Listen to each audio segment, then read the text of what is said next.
चलिए class 10 subject आपकी physics है। ठीक, आप यहाँ पे पढ़ने जा रहे हो प्रतिबिंब का बनना। आपने 6 कंडीशन पढ़ी है। अवतल दर्पण द्वारा 6 टाइप के प्रतिबिंब आपको पढ़ाए गए। फिर उसके बाद नंबर सेकेंड कंडीशन पे आता था उत्तल दर्पण द्वारा 2 प्रकार की कंडीशन, यानी आपको पहली कंडीशन पढ़ाई जा चुकी है कि जब वस्तु को हम अनंत पे रखते हैं तो प्रतिबिंब जाके उसके फोकस पे बन जाता है। ठीक है, सेकेंड कंडीशन है यहाँ पे जब वस्तु अनंत व ध्रुव के बीच में हो। सेकेंड कंडीशन ये है कि जब वस्तु अनंत तथा ध्रुव के बीच में हो। ये आपकी सेकेंड कंडीशन है, जब वस्तु अनंत तथा ध्रुव के बीच में हो। ठीक है, ये आपका कौन सा दर्पण है? तो सभी लोग जानते हो ये उत्तल दर्पण है। हमने ये वस्तु को कहीं रखा, ठीक है, यानी हमने वस्तु को अनंत व ध्रुव के बीच में कहीं पे भी रख दिया। अब देखिए वस्तु को हमने रखा है यहाँ पे, ठीक, ये आपका उत्तल दर्पण है। तो उत्तल दर्पण जाहिर सी बात है अंदर की ओर पालिश होती है और इसके द्वारा बनने वाला जो प्रतिबिंब होगा वो आभासी होगा, आपको पढ़ाया गया है ना। तो अब देखिए वस्तु ए बी, 2 पॉइंट है, यानी वस्तु ए बी से चलने वाली पहली किरण, ये पहली किरण होगी जो मुख्य अक्ष के समांतर चलेगी। तो आपको पढ़ाया गया कि पहली एक किरण कम से कम मुख्य अक्ष के समांतर जाएगी। जो मुख्य अक्ष के समांतर जाएगी वह फोकस से होकर गुजरनी चाहिए, ये पहला नियम था। ठीक है, तो अब वस्तु ए बी से चलने वाली पहली किरण मुख्य अक्ष के समांतर चली, ये आपका क्या है? ये आपका जो है मुख्य अक्ष है ना। पढ़ाया गया आपको कि ये आपका मुख्य अक्ष है। तो मुख्य अक्ष से चलने वाली पहली किरण, यानी जो पहली किरण थी वो समांतर चलती है। ठीक है, समांतर चलकर वह बिंदु ई से टकराती है और परावर्तन के पश्चात ये किरण क्या हो जाती है? मुख्य अक्ष से दूर हट जाती है। क्योंकि अगर अभी उत्तल दर्पण लगा, अवतल दर्पण लगा होता तो क्या करता? अवतल दर्पण लगा होता तो वो किरणों को समेटता, जबकि ये क्या करेगा?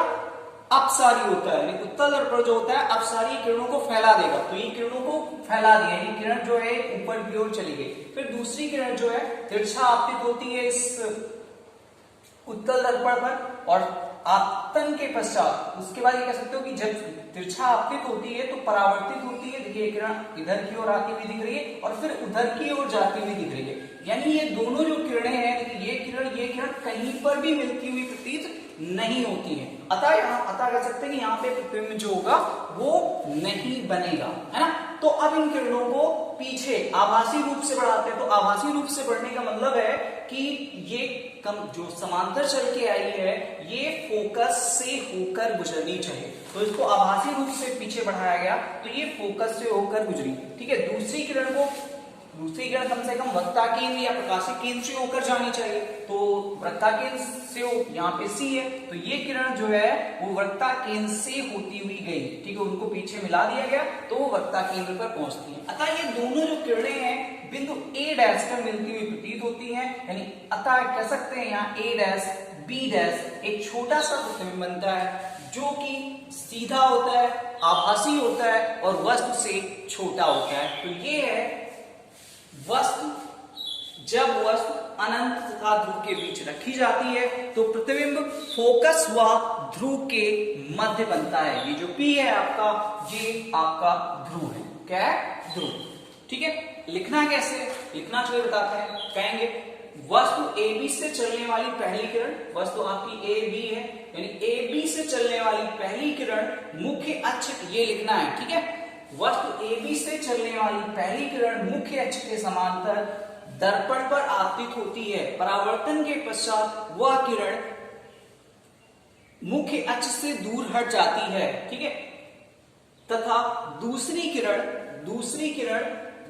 दर्पण पर तिरछा आपतित होती है।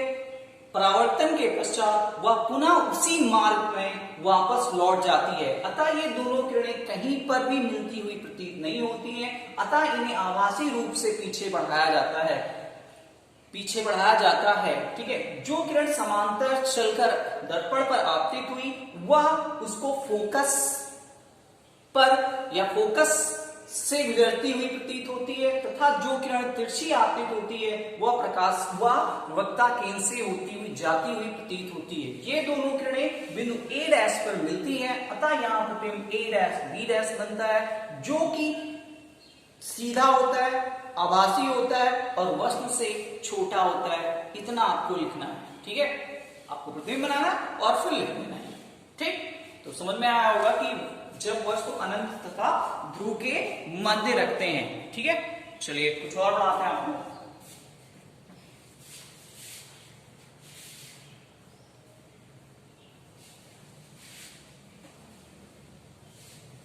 उसके बाद दर्पण का सूत्र, रीडिंग है दर्पण का सूत्र। ये क्या होता है दर्पण का सूत्र?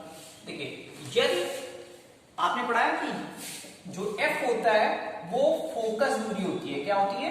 F फोकस दूरी होती है। U क्या, V क्या होता है? V होता है दर्पण से प्रतिबिंब की दूरी। जो V होता है वो होता है दर्पण से प्रतिबिंब की दूरी, ठीक है। U जो होता है वो होता है दर्पण से वस्तु की दूरी, दर्पण से वस्तु की दूरी।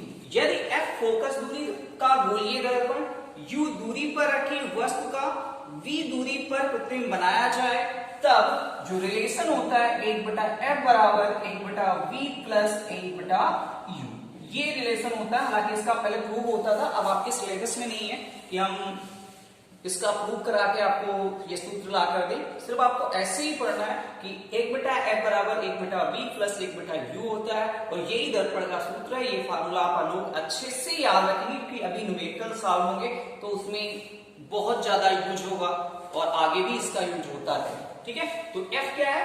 F जो है दर्पण की फोकस दूरी है, V दर्पण से प्रतिबिंब की दूरी, U दर्पण से वस्तु की दूरी है, ठीक है। समझ पाए? उसके बाद अब आपको चलिए कुछ और बताते हैं आपको। ये ध्यान रखना, ये तो फार्मूला था, ठीक है।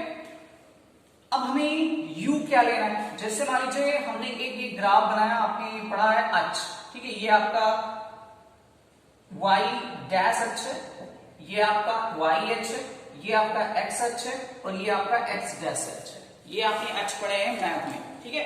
अब देखिए, जो भी ये मान लीजिए ये आपका दर्पण है, चलिए मानते हैं ये आपका उत्तल दर्पण है, ठीक है। ये आपका उत्तल दर्पण है, तो ये उसका प्रकाशिक केंद्र या कह सकते हैं उसका ध्रुव हो गया, ठीक है। तो जो दर्पण के सामने होगा, ठीक है, दर्पण के सामने क्या रखी जाती है? वस्तु। यही तो रखा जाता है, दर्पण के सामने हमेशा वस्तु रखी जाती है। तो वस्तु को आप यानी U बराबर जो लोगे वो हमेशा माइनस में लोगे। क्या लोगे? U माइनस में। अगर प्रतिबिंब पीछे बनना है तो इसका मतलब है V आप पॉजिटिव में लोगे, ठीक है। अगर आगे बनना है तो V क्या लोगे? V फिर निगेटिव में लोगे। समझ पाए? आगे का मतलब क्या है? अगर प्रतिबिंब दर्पण के आगे बन रहा है, कहीं पर भी बनेगा तो आप V माइनस में लेंगे, और अगर दर्पण के पीछे बनना है तो आप V प्लस में लेंगे, ठीक है। अगर आपका ये जो F है वो अवतल है, अवतल दर्पण है, तो उसके लिए आप माइनस में लोगे, और अगर F आपका उत्तल दर्पण है तो उसके लिए आप प्लस में लोगे। क्लियर हुई बात? यानी U जो होगा वो हमेशा माइनस में होगा। क्यों होगा? क्योंकि हम जानते हैं वस्तु को दर्पण के सदैव आगे रखा जाता है, तो आगे रखने के लिए V जो होगा वो माइनस में होगा। जैसे आपने मैथ में पढ़ा है, ठीक है। जो भी वैल्यू इधर आती थी उसको आप माइनस में लेते थे, जो भी वैल्यू ऊपर जाती थी उसको प्लस में लेते थे, जो भी वैल्यू इधर जाती थी उसको भी प्लस में लेते थे, और जो भी वैल्यू नीचे आती थी उसको भी आप माइनस में लेते थे, ठीक है।